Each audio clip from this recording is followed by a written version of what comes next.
8조를 써서 전투기를 만든다고? 그냥 F-35 더 사지 왜?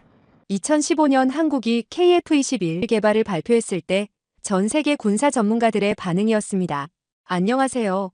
저는 해외 밀리터리 유튜버 마이크입니다. 오늘은 여러분이 궁금해하셨던 그 질문에 답해드리겠습니다.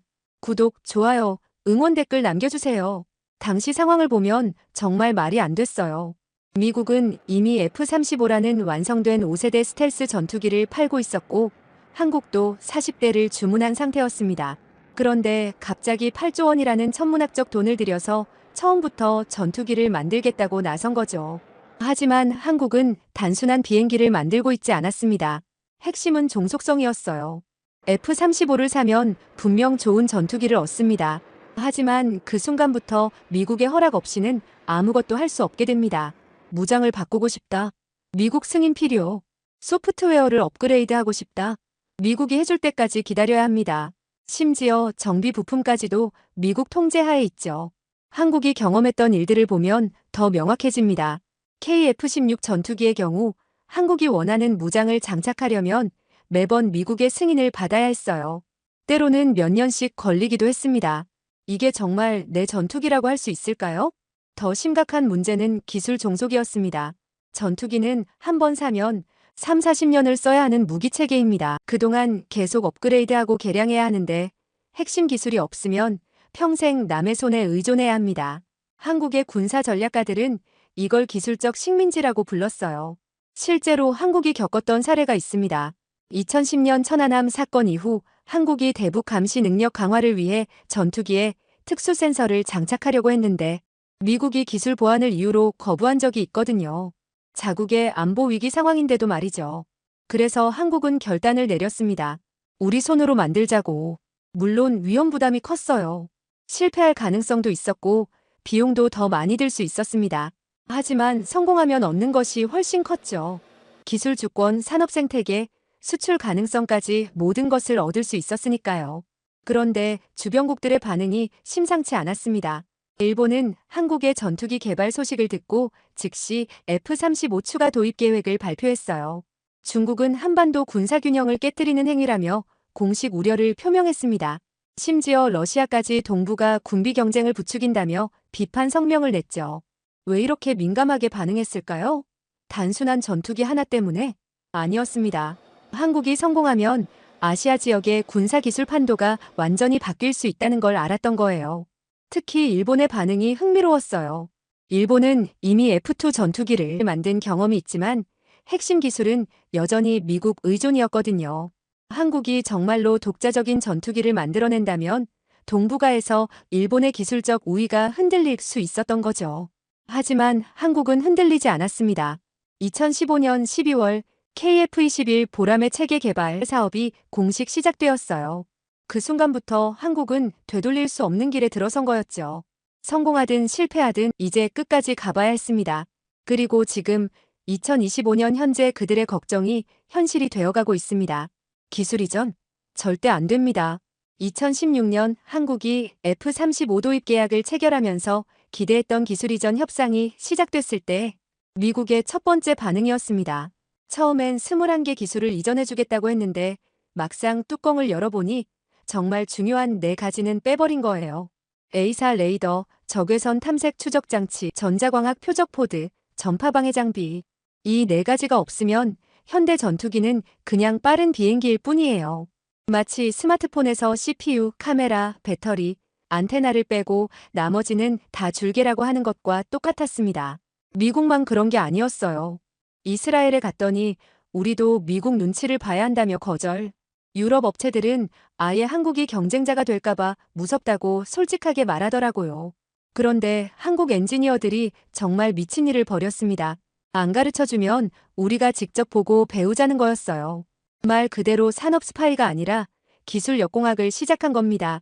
가장 극적인 사례가 A사 레이더 개발이었어요. 한화 시스템 엔지니어들이 해외 방산 전시회에 가서 레이더 샘플을 보고 카탈로그를 모으고 해외 기술자들과 대화하면서 정보를 수집했습니다. 물론 합법적인 방법으로요.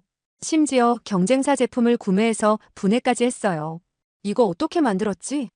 하면서 하나씩 뜯어보고 원리를 파악한 겁니다. 마치 레고 조립법을 모르는 상황에서 완성품을 보고 역으로 설계도를 그려내는 것처럼요.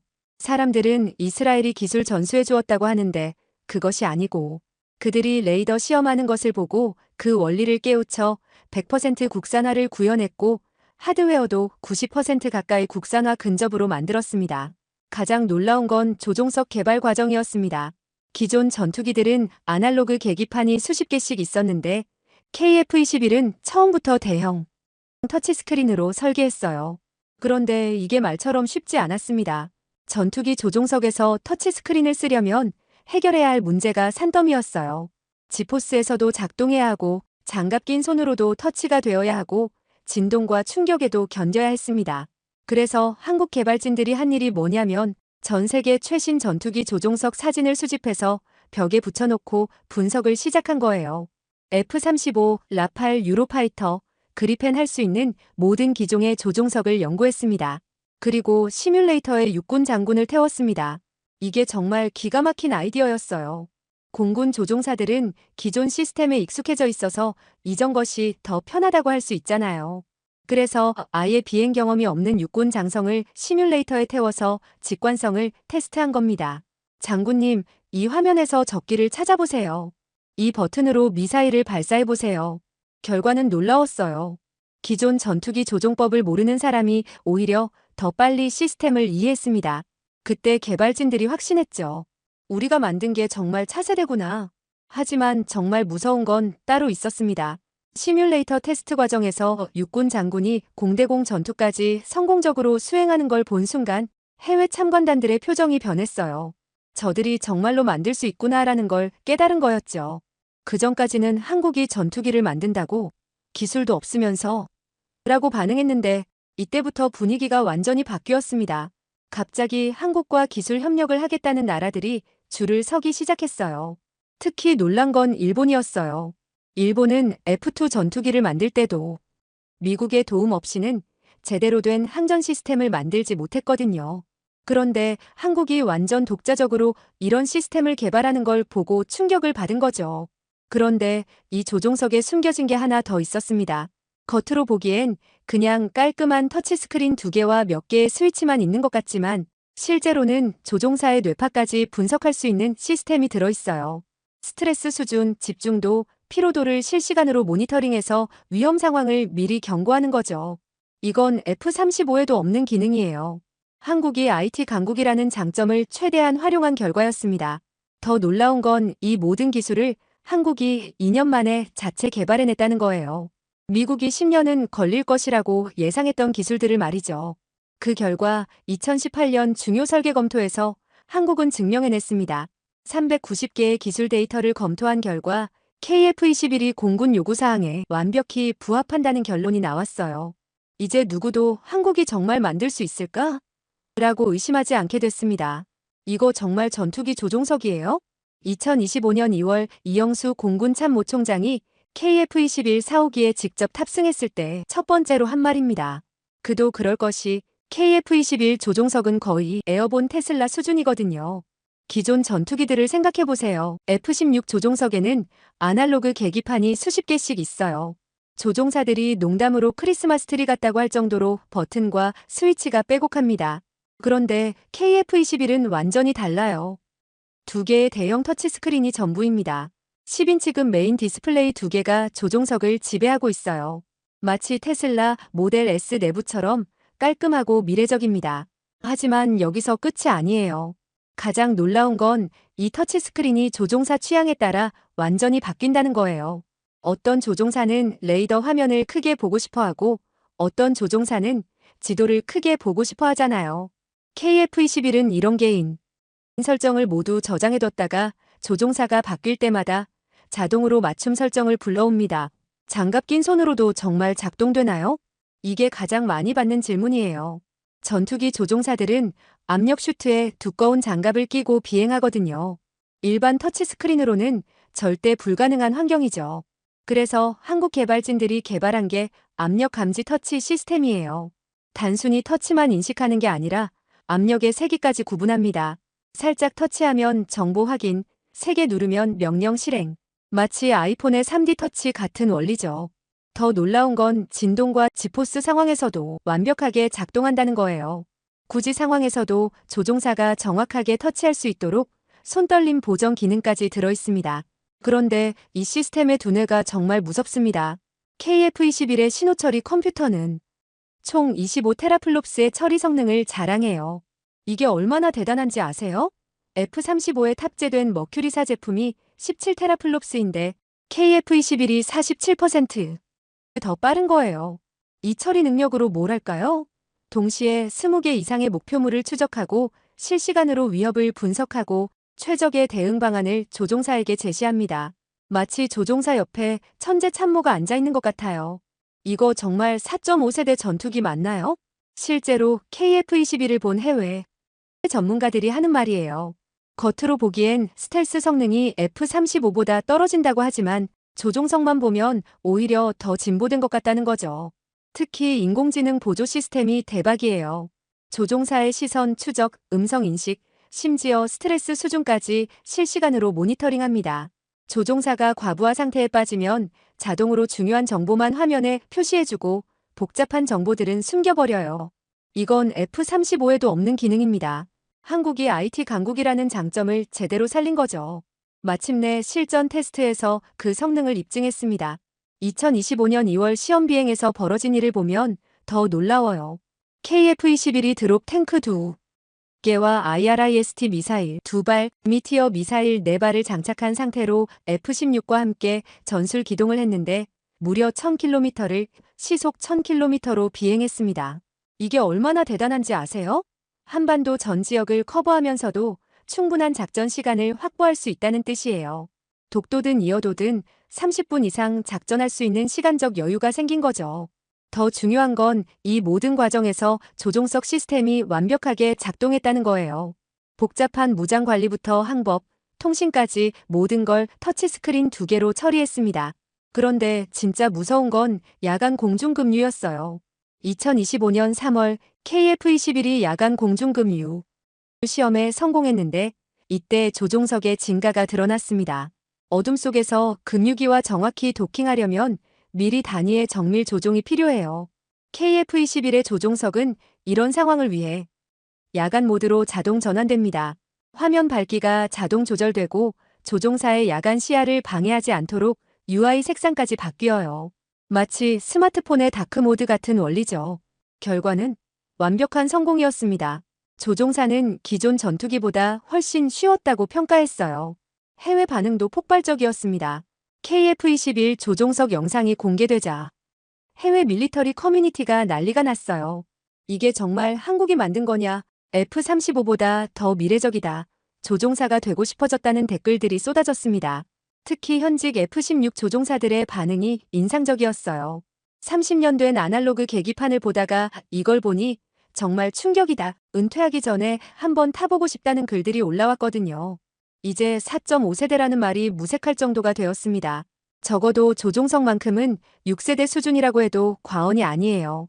하지만 아무리 조종석이 좋아도 날기만 하면 뭐가 소용입니까? 다음으로 작전 반경을 살펴보면 한반도 전역은 기본입니다.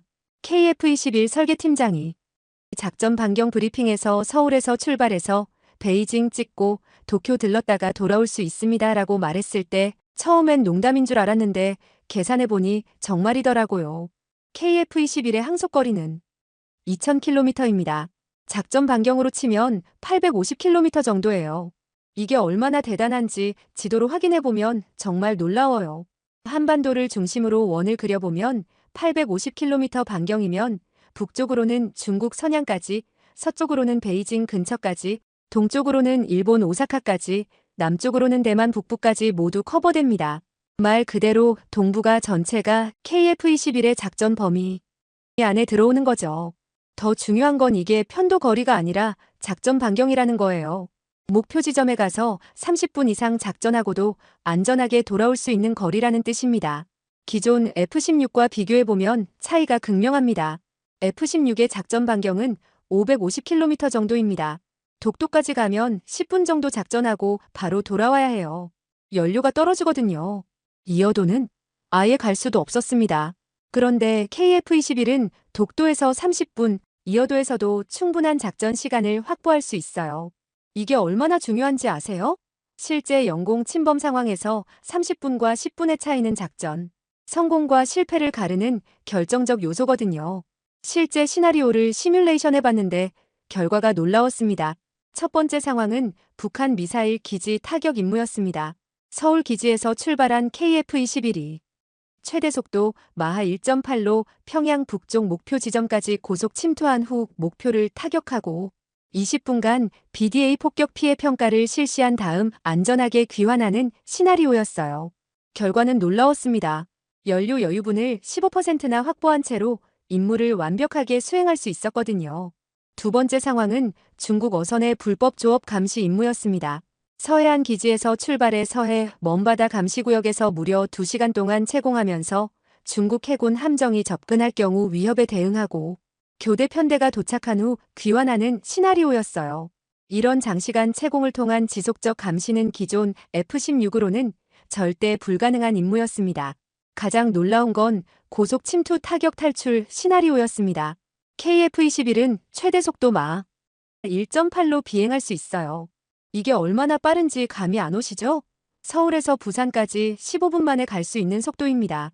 실제 작전에서 이런 고속 성능이 왜 중요할까요? 적의 레이더에 포착되는 시간을 최소화할 수 있거든요. 빠르게 들어가서 목표를 타격하고 빠르게 빠져나오는 히트앤런 전술이 가능해집니다. 더욱이 KF-21은 준 스텔스 성능까지 갖추고 있어서 고속 비행 중에도 레이더 반사 면적을 최소화할 수 있어요. 적 입장에서는 뭔가 빠르게 지나갔는데 정확히 뭔지 모르겠다는 상황이 되는 거죠. 무장 탑재량도 정말 인상적입니다. 공대공 미사일 8발을 달고도 이 정도 성능을 낼 수 있어요. 기존 F-16이 미사일 4발 달면 항속거리가 확 줄어드는 것과 대조적이죠. 특히 미티어 장거리 공대공 미사일 4발과 IRIS-T 단거리 미사일 4발을 동시에 탑재할 수 있습니다. 이게 의미하는 바는 엄청나요. 원거리에서 적기 4대를 동시에 격추하고 근거리에서 또 4대를 상대할 수 있다는 뜻이거든요. 연료 효율성의 비밀을 알아보면 더 놀랍습니다. KF-21이 이런 긴 항속거리를 가질 수 있는 이유는 엔진 때문이에요. 제너럴 일렉트릭의 F414 엔진 2개를 사용하는데 이 엔진이 연료 효율이 정말 좋아요. 게다가 쌍발 엔진이라서 안전성도 뛰어나요. 하나가 고장나도 나머지 하나로 안전하게 귀환할 수 있거든요. 바다 위를 비행하는 임무가 많은 한국 상황에서는 정말 중요한 장점이죠. 실제 테스트에서도 이런 성능이 입증되었습니다. 2025년 2월 이영수 공군 참모총장이 탑승한 시험 비행에서 실제로 1000km를 비행했어요. 드롭 탱크 2개와 미사일 6발을 장착한 상태로 말이죠. 더 놀라운 건 이 과정에서 F-16과 함께 전술 기동까지 했다는 거예요. 단순히 직선 비행만 한 게 아니라 실제 공중전을 가정한 복잡한 기동을 하면서도 연료 소모량이 예상 범위 내였다는 뜻입니다. 이런 성능의 전략적 의미는 정말 큽니다. 이런 항속 성능은 단순히 멀리 갈 수 있다는 의미를 넘어서요. 한국의 전략적 선택권을 크게 확대시킵니다. 예를 들어 기존에는 제주도 기지에서만 이어도를 감시할 수 있었어요. 그런데 이제는 서해안 어느 기지에서든 이어도 작전이 가능해졌습니다. 적 입장에서는 한국 전투기가 어디서 나타날지 예측하기 어려워진 거죠. 더 중요한 건 전진 배치 필요성이 줄어든다는 거예요. 위험한 최전방 기지에 전투기를 배치하지 않고도 충분한 작전 능력을 발휘할 수 있게 됐습니다. 주변국들의 계산도 복잡해졌습니다. 중국이 서해에서 뭔가 도발을 계획한다면 이제 한국 전 지역의 공군 기지를 모두 고려해야 합니다. KF-21 대가 어디서든 30분 안에 서해 상공에 나타날 수 있거든요.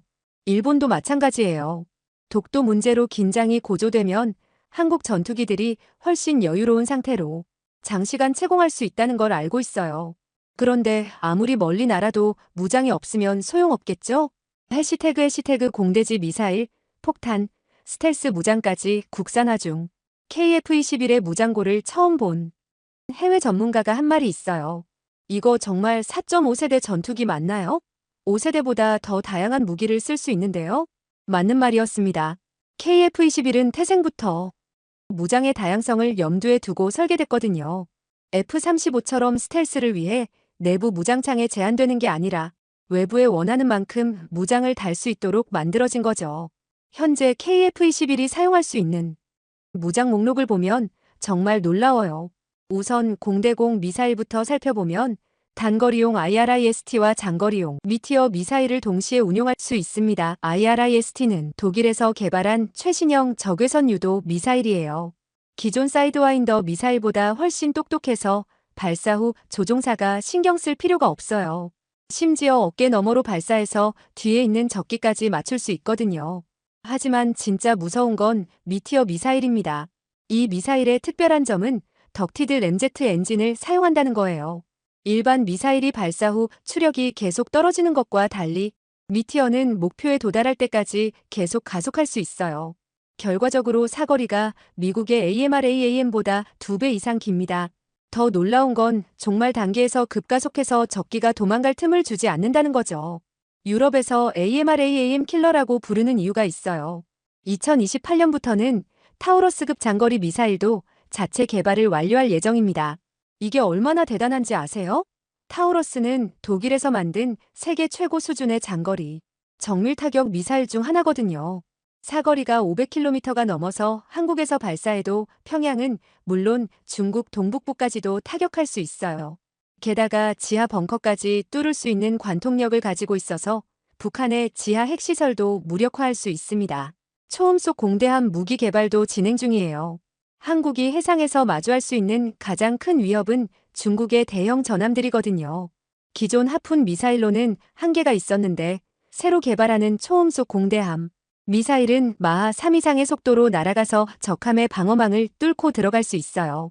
GPS 유도 폭탄 분야에서도 놀라운 성과를 보이고 있습니다. 한국이 개발한 KGB-KUREAN GPS 가이더드 밤는 미국의 제이담과 성능이 거의 비슷하면서도 가격은 훨씬 저렴해요.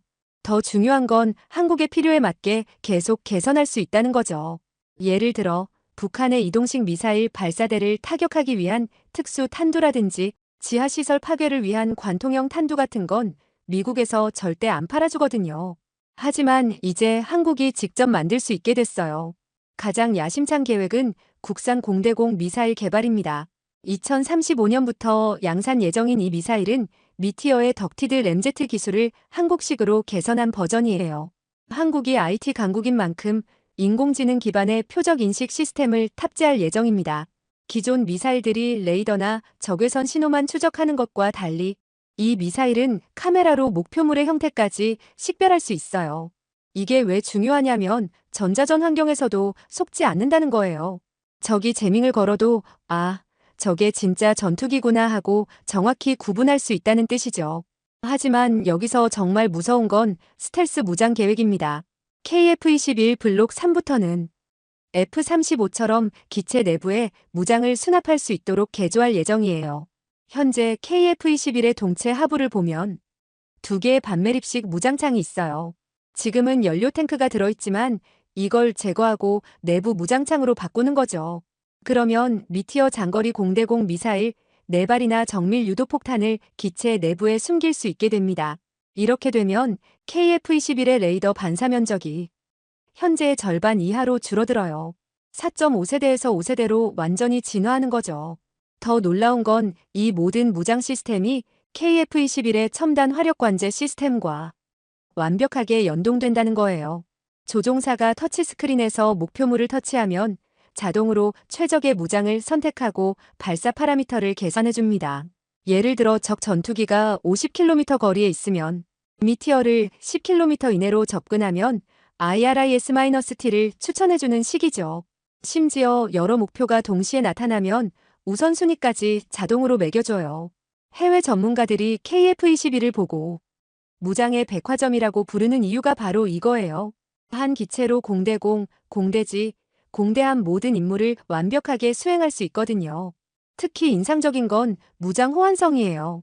미국, 유럽, 심지어 이스라엘 무기까지도 쓸 수 있도록 설계됐어요. 이건 F-35도 못하는 일이거든요.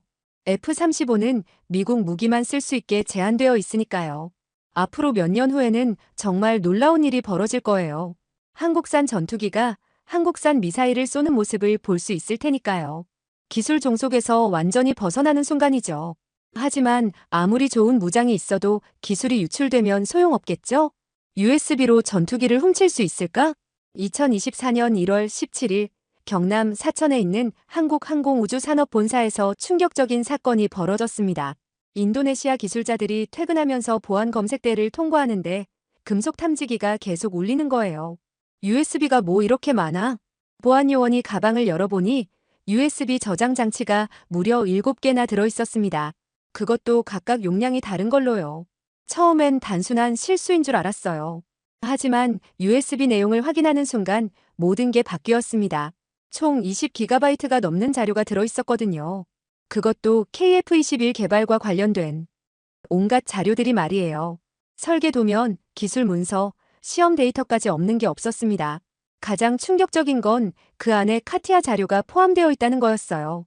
카티아가 뭐냐면 3D 설계와 항공기 모델링을 위한 전문 프로그램이에요. 항공우주 분야에서는 표준으로 사용하는 소프트웨어죠.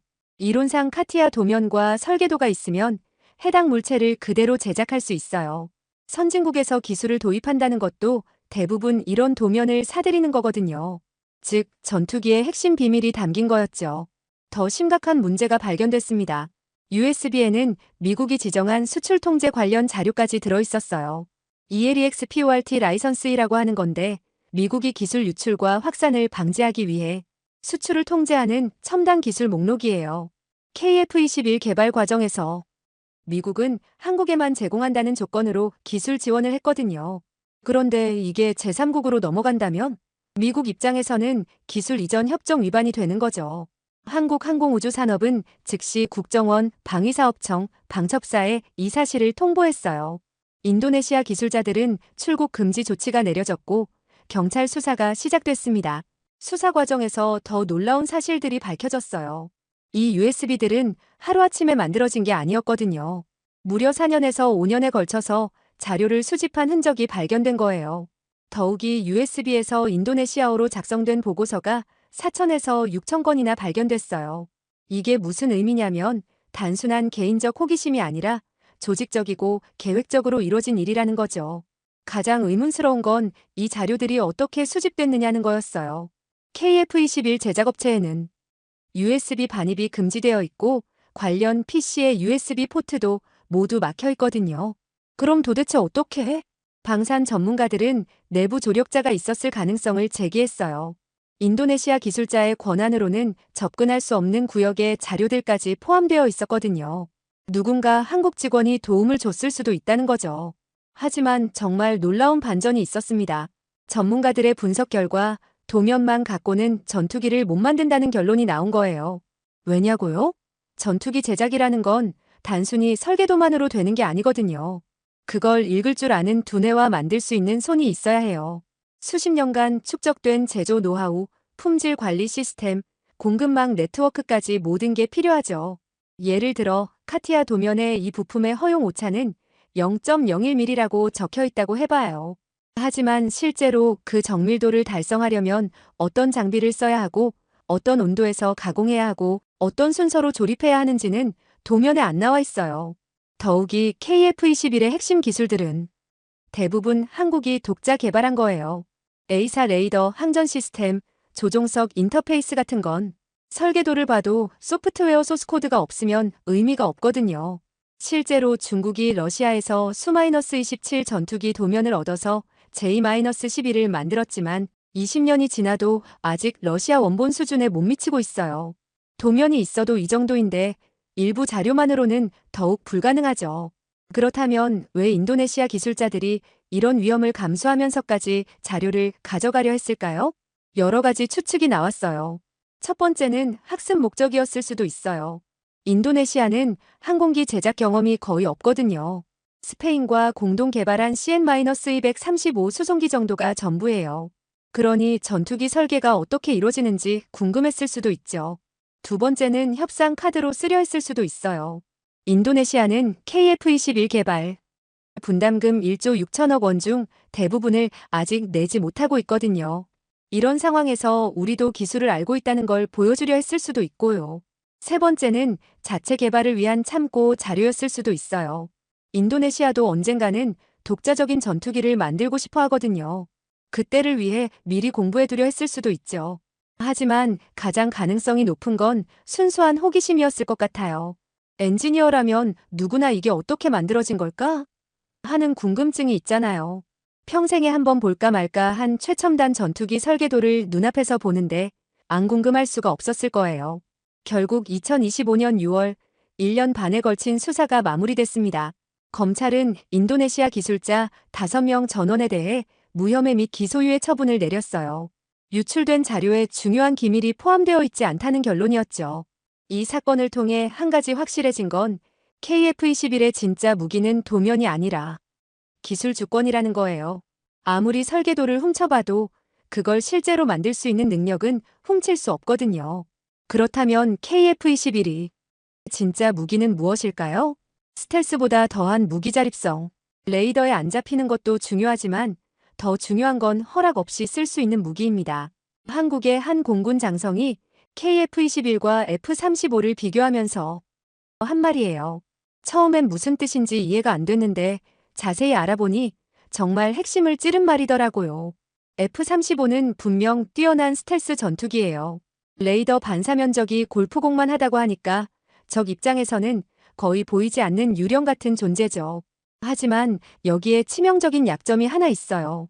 F-35를 운용하려면 미국의 허락이 필요하다는 거예요.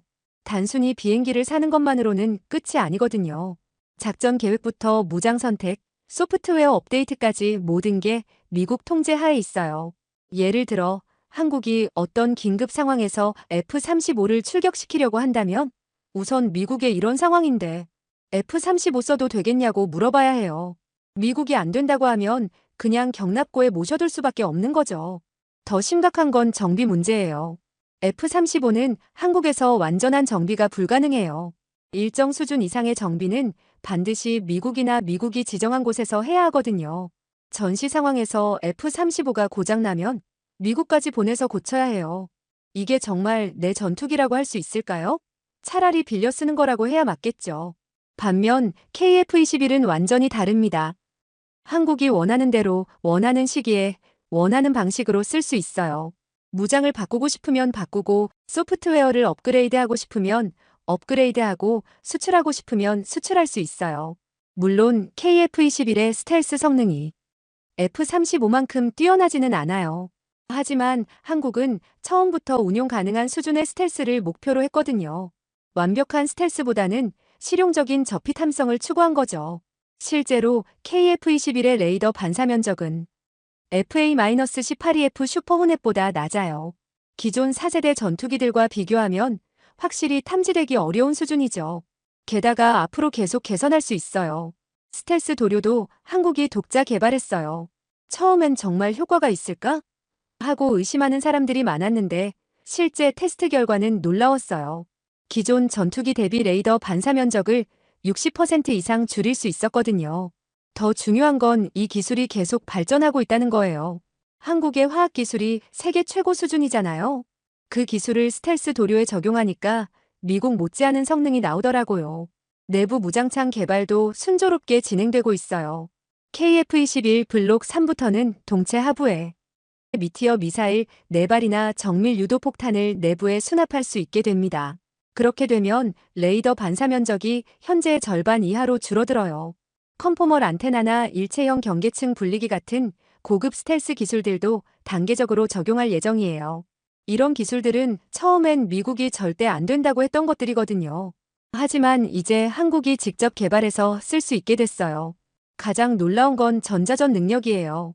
KF-21은 자체 개발한 전자전 장비를 탑재하고 있는데 이게 정말 무서운 성능을 보여주고 있어요. 적의 레이더를 교란하거나 아예 무력화시킬 수 있거든요. 더욱이 이 전자전 시스템은 한국의 IT 기술과 결합되어 있어요. 인공지능 기반으로 적의 전자 신호를 실시간 분석하고 최적의 대응 방안을 자동으로 선택해줘요. 마치 전자전 전문가가 비행기 안에 타고 있는 것 같아요. 레이더 반사 저감 기술에서도 한국만의 독특한 접근법을 쓰고 있어요. 완전히 안 보이게 하는 것보다는 다른 것처럼 보이게 하는 기술이에요. 예를 들어 적 레이더에는 새떼나 기상 현상처럼 보이게 하는 거죠. 이런 기술의 장점은 완전 스텔스보다 실용적이라는 거예요. 적이 뭔가 있는 것 같긴 한데 정확히 뭔지 모르겠다는 상황을 만드는 거죠. 그러면 적은 대응하기가 애매해져요. 하지만 진짜 무서운 건 따로 있어요. KF-21은 한국이 필요에 따라 언제든지 성능을 업그레이드할 수 있거든요. 전시 상황에서 긴급히 새로운 무장을 장착해야 한다면 며칠 안에 가능해요. 실제로 우크라이나 전쟁에서 이런 일들이 벌어지고 있어요.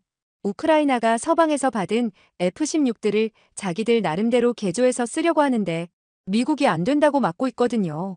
결국 원래 설계대로만 써야 하는 거죠. 하지만 KF-21은 다릅니다. 한국이 개발한 거니까 한국 마음대로 할 수 있어요.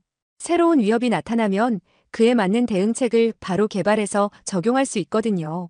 예를 들어 북한이 새로운 종류의 미사일을 개발했다면 KF-21용 요격 미사일을 만들어서 바로 장착할 수 있어요. 중국이 새로운 전자전 무기를 쓴다면 그에 대응하는 전자전 시스템을 개발해서 업데이트할 수 있고요. 이게 바로 기술 주권의 힘이에요. 남의 허락을 받을 필요 없이 내가 필요한 걸 내 손으로 만들어서 쓸 수 있는 능력 말이죠. 더욱이 한국은 KF-21을 통해서 항공기 산업 생태계 전체를 키우고 있어요. 엔진만 빼고는 거의 모든 부품을 국산화했거든요. 이게 무슨 의미냐면 앞으로 더 좋은 전투기를 만들 수 있는 기반이 마련됐다는 거예요. 실제로 6세대 전투기 개발도 이미 시작됐어요. KF-21 다음 세대인 KF-EX 계획이 진행 중이거든요. 이번에는 처음부터 완전한 스텔스 전투기로 만들 예정이에요. 해외에서도 이런 한국의 자립성에 주목하고 있어요. 특히 미국의 통제를 받기 싫어하는 나라들이 KF-21에 관심을 보이고 있거든요. 미국 눈치 안 보고 쓸 수 있는 전투기라는 게 KF-21의 가장 큰 매력 포인트예요. 결국 스텔스보다 더 무서운 무기는 자립성이었던 거죠. 아무리 좋은 무기라도 남의 허락을 받아야 쓸 수 있다면 정말 중요한 순간에 무용지물이 될 수 있거든요. 그렇다면 한국은 왜 이렇게까지 해서 전투기를 만들었을까요? 왜 굳이 만들었냐고요? F-35는 확실히 좋은 전투기입니다. 하지만 미국이 쓸 때 얘기입니다. 2025년 현재 전 세계가 KF-21을 주목하고 있어요. 처음엔 한국이 무모한 도전을 한다고 비웃던 사람들도 이제는 인정할 수밖에 없게 됐거든요. 그런데 여전히 왜 굳이? 라고 묻는 사람들이 있어요. 답은 간단합니다. KF-21은 비행기가 아니라 기술 주권이기 때문입니다. 지난 70년간 한국은 외국에서 전투기를 사서 썼어요. F-5, F-16, F-15, F-35까지 모두 외국산이었죠. 물론 좋은 전투기들이었어요. 하지만 정말 중요한 순간에 한계를 드러냈거든요. 1994년 북한 핵위기 때를 기억하세요. 미국이 북한 핵시설 폭격을 검토했을 때 한국은 자국 영토에서 벌어질 일인데도 결정권이 없었어요. 미국이 하겠다고 하면 해야 하고 안 하겠다고 하면 안 해야 했거든요. 2010년 천안함 사건 때도 마찬가지였어요.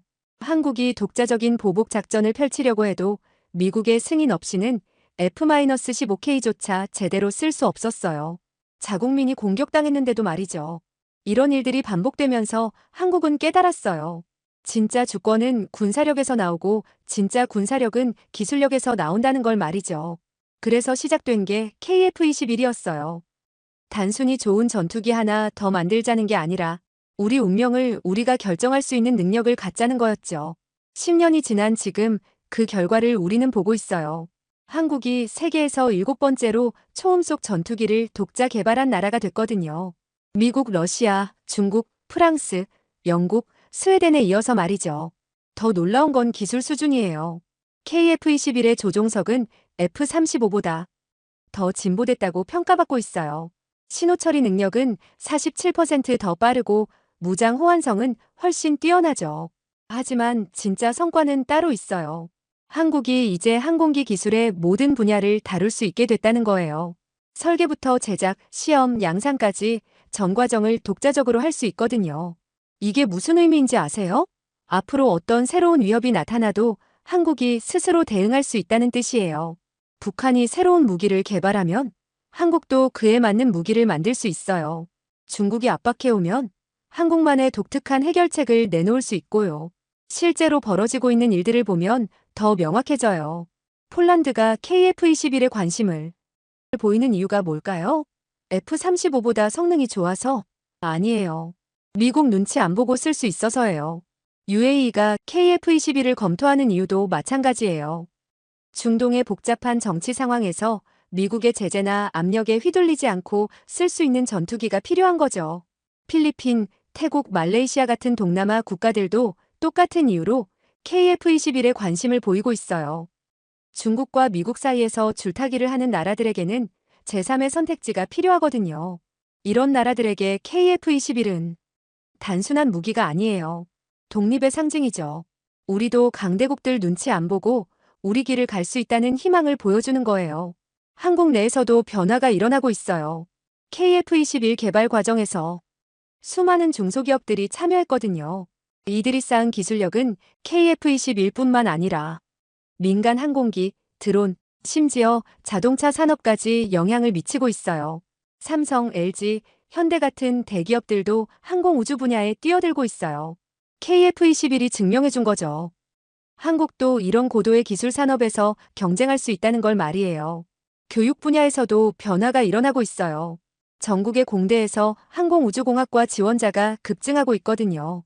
KF-21을 보고 꿈을 키운 젊은이들이 앞으로 한국의 항공우주 산업을 이끌어갈 거예요. 더 중요한 건 국민들의 자신감이에요. 우리도 할 수 있구나라는 믿음이 생긴 거죠. 이건 돈으로 살 수 없는 거예요. 국가의 무형 자산이라고 할 수 있죠. 국제 정치 무대에서도 한국의 위상이 달라졌어요. 예전에는 미국의 동맹국 한국이었다면 이제는 독자적 기술력을 가진 한국으로 인식되고 있거든요. 미국도 이제 한국을 다르게 봐요. 단순한 무기 구매국이 아니라 기술 협력 파트너로 인식하기 시작했어요. 실제로 차세대 전투기 개발에서 한미 공동 연구가 논의되고 있거든요. 일본도 마찬가지예요. 한국의 기술력을 인정하고 항공 분야에서 협력을 제안하고 있어요. 예전에는 상상도 할 수 없던 일이죠. 심지어 중국도 한국을 경계하기 시작했어요. 동북아에서 또 다른 항공 강국이 등장했다는 걸 인식한 거죠. 하지만 가장 중요한 변화는 한국 국민들의 마음속에서 일어났어요. 우리는 할 수 있다는 자신감, 우리도 세계 최고가 될 수 있다는 믿음이 생긴 거죠. KF-21이 하늘을 날 때마다 한국 사람들은 이렇게 생각할 거예요. 저게 우리가 만든 거야. 우리 기술로, 우리 손으로 만든 거야. 이게 바로 KF-21의 진짜 가치예요. 전투기는 하늘을 날지만 이건 나라의 주권을 띄우는 일이거든요. F-35는 분명 훌륭한 전투기예요. 하지만 그건 미국의 주권을 상징하는 무기죠. KF-21은 한국의 주권을 상징하는 무기예요.